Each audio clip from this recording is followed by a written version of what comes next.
Hello guys, welcome to my new blog. और आज के ब्लॉग में आपका स्वागत है। और गाइस पता है क्या है, मेरा माइक ख़राब हो गया था और मैंने देखा नहीं था, चेक नहीं किया था। मैंने ऑन माइक की रिकॉर्डिंग कर दी थी। एडिटिंग करता नहीं हूँ, सुनता नहीं हूँ, सीधे वीडियो अपलोड कर देता हूँ और देखता नहीं हूँ कि क्या हो रहा है क्या नहीं हो रहा है। आज विदाउट माइक से ही मैं रिकॉर्ड कर रहा हूँ क्योंकि माइक में इशू हुआ है। वो गिर गया था और गिरने की वजह से उसकी माइक स्पीकर में दिक्कत हुई थी। उस वजह से वो आवाज़ जो वो ख़राब सुनाई दे रही है। और दूसरा, मुझे कैमरा मूव करना भी नहीं आ रहा अभी तक, लेकिन मैं धीरे धीरे सीख रहा हूँ। तो आपके सपोर्ट से मैं धीरे धीरे सीख जाऊँगा और अच्छे ब्लॉग्स बनाने की और अच्छी न्यूज़ देने की कोशिश करूँगा। तो आज की न्यूज़ हमारे पास ये है। ये बहुत दिन की न्यूज़ है, लेकिन मुझे बोलनी थी लेकिन मैं बोल नहीं पा रहा था। आज मैं बोल ही देता हूँ। तो आज की वो न्यूज़ है कि हाल ही में नोएडा में एक घटना घटी है और वो बहुत ही निंदनीय है और मुझे बहुत ही उसका दुख हुआ है। और मैं उनके लिए श्रद्धांजलि और फूल अर्पित करता हूं ताकि उनकी आत्मा को शांति मिले। उनकी आत्मा को तो शांति मिल ही जाएगी, लेकिन उनकी आंखों ने जो देखा है ना, उस भीड़ को देखा है कि उस भीड़ में किसी में उतनी हिम्मत नहीं हुई कि उस बंदे को बचाया जा सके। इंसानियत मर चुकी है। आपको पता लग गया ना, आपने ये घटना देख ली। इंसानियत मर चुकी है और बहुत सारी ऐसी घटनाएं घट रही है जिसमें इंसानियत दिख नहीं रही है। और ये भारत में हो रहा है। भारत तो भगवान का देश है, भारत तो हर धर्म का देश है। भारत में सभी धर्मों के लोग रहते हैं। एक होके रहो। इंसानियत से बड़ा कोई धर्म नहीं है। इंसानियत में अगर प्रेम है, दया है, करुणा है, तो आपकी जो तरक्की होगी ना, वो विश्व गुरु की तरफ लेके जाएगा। लेकिन अगर आप लड़ने की कोशिश करोगे ना, तो आप खतरे में आओगे। और कुछ नहीं है, ये फूट डालो और राज करो की नीति थी ना, आज दिन तक चली आ रही है। और ये राजनीति में जितने भी लोग डालते हैं ना, ये फूट डालते हैं और राजनीति करते हैं और कुछ नहीं है। इनके पास कुछ भी नहीं है। इसलिए मैं कह रहा हूँ, जर्नलिस्ट होने के नाते मुझे न्यूज़ भी रिकॉर्ड करनी है, लेकिन मैं ज़्यादा नहीं कहूँगा क्योंकि हमारे प्रधानमंत्री मोदी जी ने बहुत अच्छे काम भी किए हैं। डेवलपमेंट की हर प्रधानमंत्री जी ने काम किए हैं, ऐसा कुछ नहीं है। जिस देश के जो भी प्रधानमंत्री होते हैं, राष्ट्रपति होते हैं, वो कार्य करते हैं अपने देश के प्रति, लेकिन कुछ भ्रष्टाचारी लोग भी होते हैं जो उसमें शामिल होते हैं, जिससे एक अकेला प्राइम मिनिस्टर भी क्या कर ले और लोग भी क्या कर ले। सोच पे डिपेंड करता है। तो अपनी सोच को बदलो, तभी हम देश को बदल सकते हैं। और आप देख सकते हैं कि माहौल कुछ अब ठीक नहीं लगता है। पहले ठीक भी लगता था, लेकिन अब मौसम की मार भी सब पे पड़ रही है। मतलब ये कुदरत का कहर भी पड़ रहा है। आपने देखा ही होगा कि पहले बर्फबारी भी होती थी। अब कितने साल हो गए, कितने सालों के बाद बर्फबारी कम हो रही थी और वो कम हो ही गई। नवंबर चला गया, दिसंबर चल गया और जनवरी चला गया और बर्फबारी का कोई मतलब ही नहीं है। हिमाचल प्रदेश में जहाँ होती थी और अच्छी खासी बर्फबारी होती थी, तो ये सीधा क्लाइमेट चेंज की तरफ है।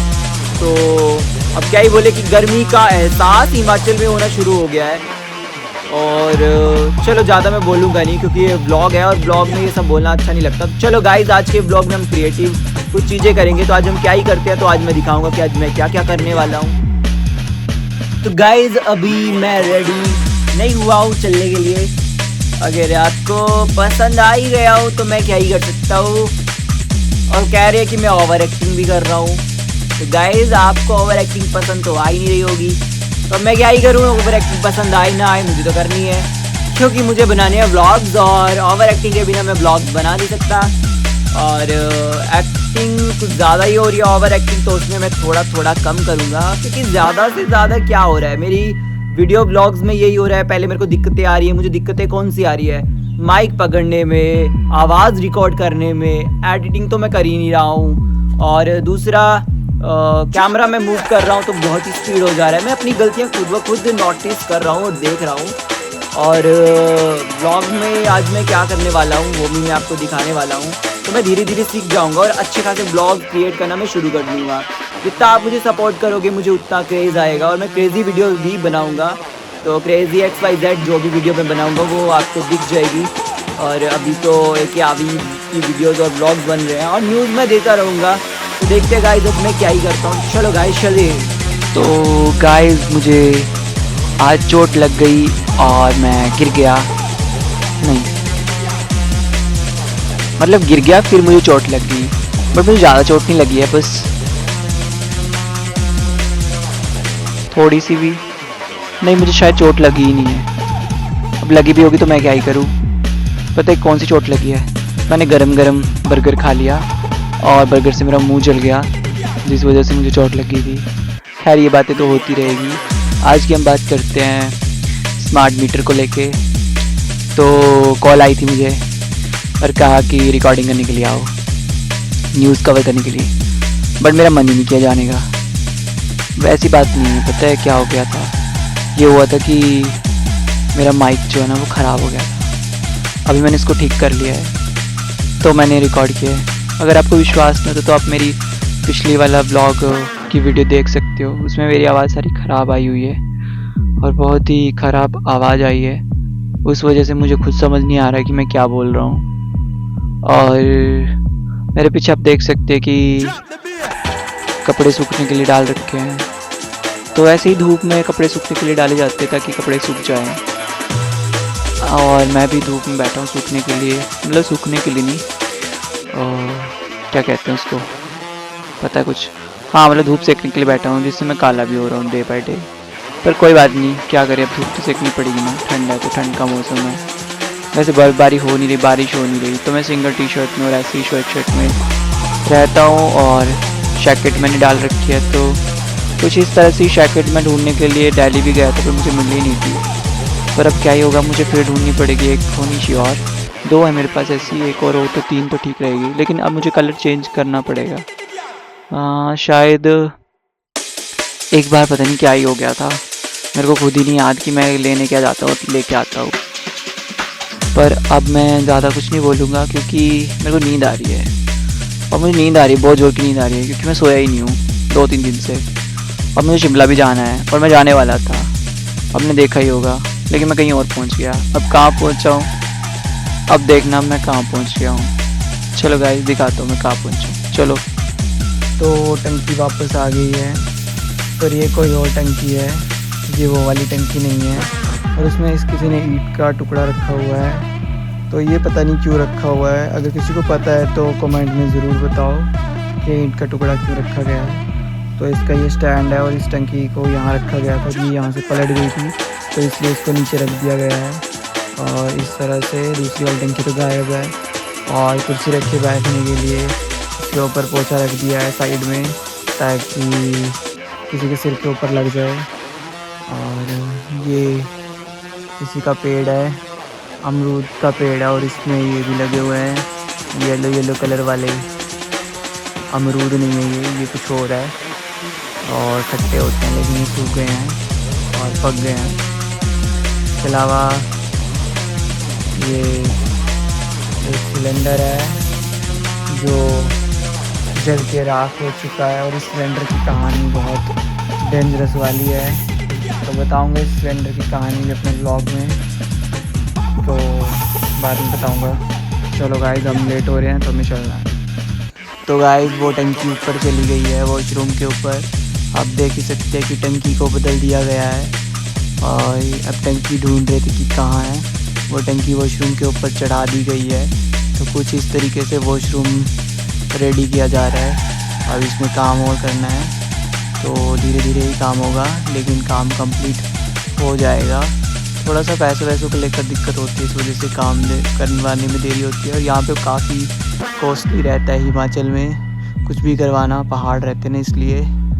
तो चलो गाइस चलते आगे बढ़ते हम। तो गाइस सर्दी में ठंडे ठंडे पीने का मज़ा आ रहा है लिम्का, तो अगर आपको पीना तो आप पी सकते हो। गर्मी बहुत हो रही है सर्दी में, और सर्दियाँ तो लगी नहीं रही है कि सर्दियाँ हैं। शिमला में मैं टी शर्ट में था, और यहाँ पर भी यही हाल है कुछ। तो अगर आपको लिम्का पीना है तो आप पी सकते हो गाइस। तो आज जो आपने देख लिया है, अगर आपको सब्जी अच्छी लगती है तो आप सब्जी मंडी से सब्जी खरीद सकते हैं, और बहुत ही प्यारी सब्जी है यहाँ पे। और शिमला देखना है तो शिमला मिर्च आपको देखने को मिल जाएगी खाने में मिल जाएगी, और बहुत ही प्यारी सब्जी मंडी है, और सबसे सस्ती सब्जी मंडी है। और अगर आपको सब्जियाँ लेंगे तो आप यहाँ पे आ सकते हो। तो नेक्स्ट हम दिखाएंगे कि कितनी बड़ी सब्जी मंडी है। ये बहुत बड़ी सब्जी मंडी है, और जिसको भी सब्जियां खानी है वो यहाँ पे आ सकते हैं और अपने बिजनेस को चला सकते हैं सब्जियों के साथ। और सब्जियां तो अच्छी होती है, पोषक और तत्व होते हैं इसमें। तो इतनी बड़ी सब्जी मंडी है ये, और ये पंजाब के होशियारपुर में है, और ये होशियारपुर की सब्जी मंडी है। तो चलो गाइस आगे दिखाऊंगा कुछ और। तो इस तो इस तरह का व्यू आपको देखने को मिल सकता है सब्जी मंडियों में। और बहुत सारी सब्जी होती है तो इस तरह के ट्रक्स वगैरह यहाँ पे खड़े होते हैं। तो मैं यहाँ पे स्पेशली रिकॉर्ड करने के लिए आया हूँ। सब्जी मंडी बहुत जाते होंगे, फगवाड़ा हो गया, होशियारपुर हो गया, चंडीगढ़ हो गया, जहाँ मैं हर जगह जाऊँगा, हर जगह विजिट करूँगा। तो इस तरह से क्रिएट करी गई है सब्जी मंडी। और हमें सब्जी मंडियों से हमें सब्जियाँ मिलती है पोषक तत्वों के सब्जियों में, और बहुत ही प्यारी सब्जियाँ हैं। तो बाबा बालकनाथ जी का दुकान भी है। तो बाकी आप देख सकते हैं कि किस तरह का व्यू है, ट्रक भी हैं। और तो इस तरह का नाइट में आपको व्यू देखने को मिल सकता है, मॉर्निंग के टाइम में आपको व्यू देखने को मिल सकता है। 24 घंटे ओपन रहती है सब्जी मंडी, ताकि आपके लिए अच्छी अच्छी सब्जियां प्रोवाइड की जा सके। और सब्जियां सेहत के लिए बहुत अच्छी होती है, तो हमें सब्जियों को खाना चाहिए, सब्जियों को वेस्ट नहीं करना चाहिए। और इस तरह से व्यू रहता है, और दिन रात लोग काम करते हैं आपके पेट के लिए। तो आपको भी ध्यान रखना है, आपको सब्जियां फेंकनी नहीं है, सब्जियां खानी है और उनकी रिस्पेक्ट करनी है। किसान बहुत ही प्यार से उगाते हैं, और मैं चाहता हूँ कि किसानों को सब्जियों का उचित दाम भी दिया जाए और उनकी मांगे भी मानी जाए, गवर्नमेंट भी सुने। और जर्नलिस्ट होने के नाते ये न्यूज़ भी है एक कि किसान ही भारत की रीढ़ की हड्डी है, और किसानों को सरकार का पूरा सहयोग मिलना चाहिए, क्योंकि ये सरकार किसान की सरकार है। और सब्जियां हो, गेहूँ हो, जो मर्जी हो, पोषक आहार से भरी होती है। और दालें, बहुत सारी ऐसी चीज़ें हैं सब्जियों में, दालों में बहुत कुछ है और बहुत प्यारा लगता है। घर पहुंच गया हूँ और कपड़े मैंने कुछ इस तरह से रख दिए हैं। और ये वाली पैंट पता है, ये मैंने सरोजनी में ले रखी थी, और ठीक है, सस्ती भी ठीक है, ज़्यादा भी अच्छी नहीं लगी मुझे, बट चलो क्या कर सकते हैं, ठीक है जो है। तो चलो गाइस, आज का ब्लॉग मैं इन कपड़ों के साथ ही ख़त्म करता हूँ। तो अब नेक्स्ट ब्लॉग में मिलेंगे हम।